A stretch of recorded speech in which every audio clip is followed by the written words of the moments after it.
अल्हम्दुलिल्लाह रब्बिल आलमीन वल आक़िबतु लिल मुत्तक़ीन वस्सलातु वस्सलामु अला सय्यिदिल मुरसलीन अम्मा बाद फ़अऊज़ु बिल्लाहि मिनश शैतानिर रजीम बिस्मिल्लाहिर रहमानिर रहीम वला तक़ूलू लिमन युक़्तलू फ़ी सबीलिल्लाहि अमवात बल अहयाउन वलाकिन ला तशऊरून वलनब्लुवन्नकुम बिशैइन मिनल खौफि वल जूइ व नक्सिम मिनल अमवालि वल अनफुसि वस्समरात वबश्शिरिस साबिरीन अल्लज़ीना इज़ा असाबतहुम मुसीबतुन क़ालू इन्ना लिल्लाहि व इन्ना इलैहि राजिऊन सदक़ल्लाहुल मौलानाल अज़ीम। क़ाल अल्लाहु तबारक व तआला फ़ी शान अजमत हबीबिहिल करीम इन्नल्लाह व मलाइकतहु युसल्लूना अलन नबी या अय्युहल्लज़ीना आमनू सल्लु अलैहि व सल्लिमू तस्लीमा अल्लाहुम्मा सल्लि अला सय्यदिना मुहम्मदिन व अला आलि सय्यदिना मुहम्मदिन व बारिक व सल्लिम।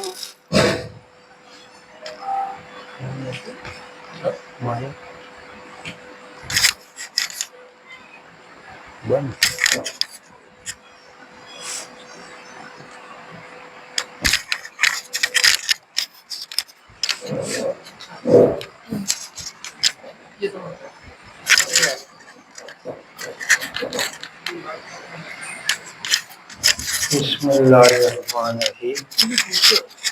सुनो वहील करे बेटा हे बातरी कराता बयान वेरे सारा है ने कागजुरी लखाता जब मनुरे बाप को ने पूजी रे मोता वही तेरे हादान तेरे पोता के मौत के रे वक़्त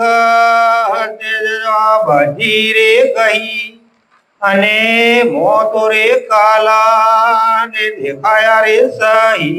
अस्सलामु अलैकुम वरहमतुल्लाहि वबरकातुहू।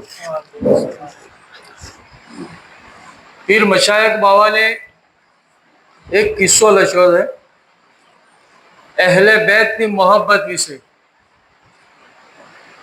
के दुनिया अंदर आखी दुनिया की खलकत जोड़े है मोमिन मुसलमान जोड़े से के करबला नो मंजर शू हतो अहिया फाटी जो वो तो करबला नो मंजर हतो।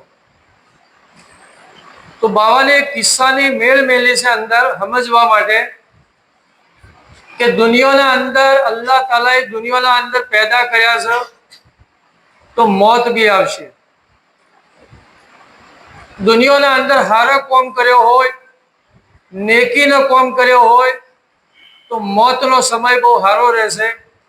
अगर दुनिया अंदर कोई सगीरा कबीरा गुनाहों अंदर डूबेला हिए तो ए प्रमाणे इंसान की मौत नो वक्त आवे। तो बाबा ने आ किस्सो मेल्यो छे के एक वहील हतो वहील नो बाप हतो ए दुनिया अंदर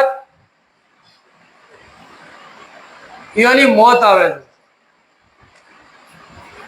तो वहील ना बाप ना जाने मरण बधाई यानी कि आखिरी वक्त नो समय आयो ए वक्त पोताना बिस्तर ऊपर हुरेला था अपनी भाषा ना अंदर खटिया ना अंदर। तो ये वहील नो बेटो जे हतो ए पोताना बाप ना सरोणे उभेलो हतो पोतानी नजरोथी पोताना बापनी जे मौतनो वखत जोई रह्यो हतो। तो पीर मशायख चिश्ती रहमतुल्लाह लखे छे के बीजा बी माणसो घणा लोको उभेला हता तो ए वखत मौतना समयना अंदर वहीलना बापनु मोढुं काळा कलरनुं थई गयुं कोलसा जेवुं एमनो चेहरो थई गयो।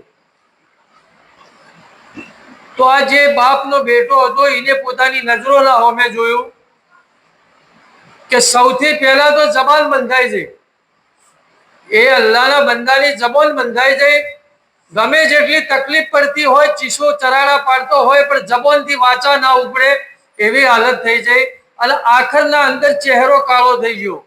આ વહીલનો જે બેટો હતો એ પોતાના બાપનો ચહેરો નજરો નજર જોઈ રહ્યો હતો. એ વખત એના દિલના અંદર બહુ ચિંતા લાગી. થોડી વારના અંદર પોતાના બાપનો ઇન્તેકાલ થઈ ગયો. ઇન્તેકાલ થઈ ગયો એના બાદ પોતાના બાપના ગુસલ કફન દફન કરી અને જનાજો લઈ અને કબ્રસ્તાનના અંદર આ વહીલનો જે બેટો હતો એ પોતાના બાપની દફન વિધિ માટે કબ્રસ્તાનના અંદર જોઈ છે.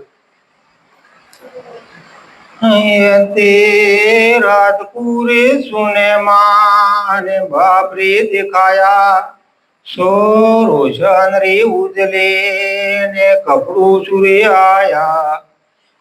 તાપ વહીલ કરે બાપ કોન રે કહી રે બાતી, કયો રબને રે બક્ષી ને તેરી રે જાતી.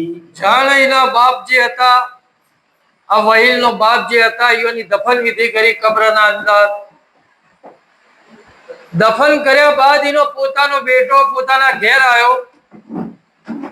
પોતાના બાપની ચિંતા લાગી કે મારા બાપને દુનિયાના અંદર તો એવું શું કામ કર્યું હતું કે મોત વખતના અંદર બી પોતાના બાપની બક્ષાઈશ ના થઈ. દુનિયાના લોકોને બી ખબર પડી જાય, ગામના લોકોને બી ખબર પડી જાય કે વહીલના બાપના ઇન્તેકાલ વખતે પોતાના બાપનો ચહેરો કાળો થઈ ગયો તો. આવું લોકોને ખબર પડી જાય તો એ વાતનો અફસોસ આ વહીલના બેટાના દિલના અંદર સતાવતો કે મારા બાપને દુનિયાના અંદર એવો શું ગુનો કર્યો હતો. તો એને બી ખબર પડી કે મારો બાપ દુનિયાના અંદર શરાબી હતો, શરાબ પીતો હતો. તો હવે જે શરાબી શરાબ પીતો હોય એ તો કોઈ દિવસ એના મોઢે અલ્લાહનું કે અલ્લાહના હબીબ રસૂલે ખુદા સલ્લલ્લાહુ અલૈહિ વસલ્લમનું નામ લેવું બી ના આવતું હોય. તો એ વખત પોતાના બાપને જે દાડે દફન કર્યા એ જ રાતના અંદર એ બાપના બેટાના સપનોના અંદર, ખ્વાબના અંદર એ વહીલનો બાપ પોતાની ઓલાદના સપનોના અંદર આવે છે. પૂછા નબી રે વહીલ ને તેરા રે નોમા, હા રસૂલ રે આખ્યા ને મે હોશ રે ઠોમા. જાણે એ વખત આ વહીલનો જે બાપ હતા એ પોતાની ઓલાદના સપનોના અંદર આવ્યા. તો ખ્વાબના અંદર આવીને પોતાના બેટાના ચહેરો બતાવ્યો. તો એ વખત આ બેટો એમ કહે છે કે હે બાવા, તમારી મોત વખત તો તમારી જબાન બી બંધાઈ જાય, તમારો ચહેરો બી કાળો કલરના થઈ ગયો તો તમે એવો દુનિયાના અંદર શું ગુનો કર્યો તો. બાકી આજ મને એવું દેખાય છે કે તમે મારા સપનોના અંદર આવ્યો છો તો તમારો ચહેરો તો બહુ ઉજળો છે, સફેદ કલરનો છે.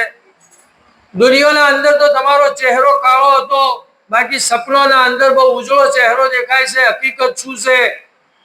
એ વખત આ વહીલનો બાપ એમ કહે છે કે એ બેટા ઓભળી લે, જાણે મને તમે દફન કરી નીકળ્યા એ વખત કબ્રના અંદર બે ફરિશ્તા આયા, મને સવાલોના જવાબ ચાલુ થઈ ગયા.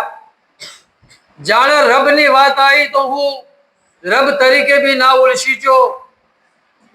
જાણે દીન મજહબની વાત આવી તો મજહબની બી ખબર ના રહી. બાકી એ બેટા દુનિયાના અંદર હું શરાબ સિવાય કોઈ પીધું નતું, એટલા માટે અલ્લાહ તાલાએ મને દુનિયાના અંદર આ સજા આલી કે જે દુનિયાના લોકોને બી ખબર પડી જાય કે દુનિયાના અંદર બહુ શરાબ પીધો તો, બહુ દારૂ પીધું હતું, એની સજા મને દુનિયાના અંદર મળી જાય. બાકી આજ કબ્રના અંદર અલ્લાહના હબીબ રસૂલે ખુદા સલ્લલ્લાહુ તાલા અલૈહિ વસલ્લમ મારી કબ્રના અંદર આવીને તશરીફ લાયા હતા. એ વખત જાણે નબી પાક સલ્લલ્લાહુ તાલા અલૈહિ વસલ્લમનો સવાલ પૂછવામાં આવ્યો કે તારા નબી કોણ છે? હું કોઈ જવાબ ના આલી ગયો. એ વખત આ અલ્લાહના ફરિશ્તાઓએ બહુ ગરજો ઉપાડ્યો, મારા ઉપર વાર કરવામાં તૈયારી કરી. એ વખત અલ્લાહના હબીબ રસૂલે ખુદા સલ્લલ્લાહુ તાલા અલૈહિ વસલ્લમને પોતાનો હાથ મુબારક લોબો કર્યો અને ફરિશ્તાઓને રોકાઈ દીધા. એના બાદ અલ્લાહના હબીબ રસૂલે ખુદા સલ્લલ્લાહુ અલૈહિ વસલ્લમ ને પૂછ્યું મને કે અલ્લાહના બંદા આજ તું સવાલોના જવાબના અંદર બી પસાદ છે, બાકી તને મારા નવાશા હજરત ઇમામ હસન હુસૈન રદિયલ્લાહુ તાલા અન્હોનો તને ગમનો મરશિયો ભરતે આવડે છે? એ વખત આ વહીલનો બાપ એમ કહે છે કે બેટા, હું અલ્લાહના હબીબ સલ્લલ્લાહુ અલૈહિ વસલ્લમને ફરમાયું કે હા, તમારા નવાશોના ગમના મરશિયા ભરતે મને આવડે છે. કરબલાનો જે અહેવાલ હતો એનો ગમનો મરશિયો હું ભરી શકું છું. તો એ વખત અલ્લાહના હબીબ સલ્લલ્લાહુ તાલા અલૈહિ વસલ્લમને ફરમાયું કે ભઢો.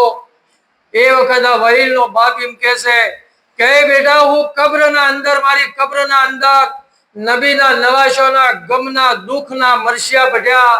હું ભઢતો તો ગમના મરશિયા. એ વખત અલ્લાહના હબીબ સલ્લલ્લાહુ તાલા અલૈહિ વસલ્લમ મારી કબ્રના અંદર જારો કરતા રોઈ રહ્યા હતા. આવી રીતના ગમના મરશિયા ઓગળી એમના નાના જોલ મોહમ્મદ મુસ્તફા સલ્લલ્લાહુ અલૈહિ વસલ્લમને બી બહુ દુઃખ પહોંચ્યું અને બહુ જારો કરતા રધન કરી રહ્યા હતા. એના બાદ અલ્લાહના હબીબ રસૂલે ખુદા સલ્લલ્લાહુ અલૈહિ વસલ્લમને આપનો મુબારક હાથ મારા ચહેરા ઉપર લોબો કર્યો. તો આપના મુબારક હાથની બરકતથી અલ્લાહ તાલાએ મારા ચહેરા ઉપર રોશની આલી દીધી હે બેટા, અને મને જન્નતના અંદરથી સફેદ કલરના કપડા પહેરાયો.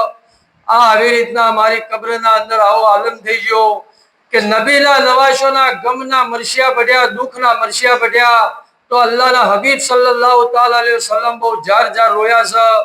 એટલા માટે માં ઉમ્મે સલમા રદિયલ્લાહુ તાલા અન્હા ગયા મજલિસના અંદર ભઢાઈ ગયું કે અલ્લાહના હબીબ સલ્લલ્લાહુ અલૈહિ વસલ્લમને ફરમાયું છે કે મારી ઉમ્મતના લોકો, અગર મારા નવાશોના ગમના દુઃખ ઓગળે, તમારી ઓશોના અંદરથી ઓહું પાડશો તો મેદાને મૈસર તો મૈસર, બાકી કબ્રના અંદર બી તમારા માટે ફાયદો છે. તો આ કિસ્સા ઉપરથી આપણે સબક હાસિલ કરીએ કે ગમના દુઃખના મરશિયા ભરીએ અને ગમના દુઃખના બયોન ઓગળે, પોતાની ઓશોના અંદર ઓહું લાવીએ. એ આપણા માટે એક નેકી છે. सुनो फरजान रे नबी के ने मजलूम रे कीती सो दुईजन रे दुनिया ने किरे रे गीता तो सजद रे आवकार दुख रे दिया जो दुनिया हो रे केरा ने लोभ रे किया.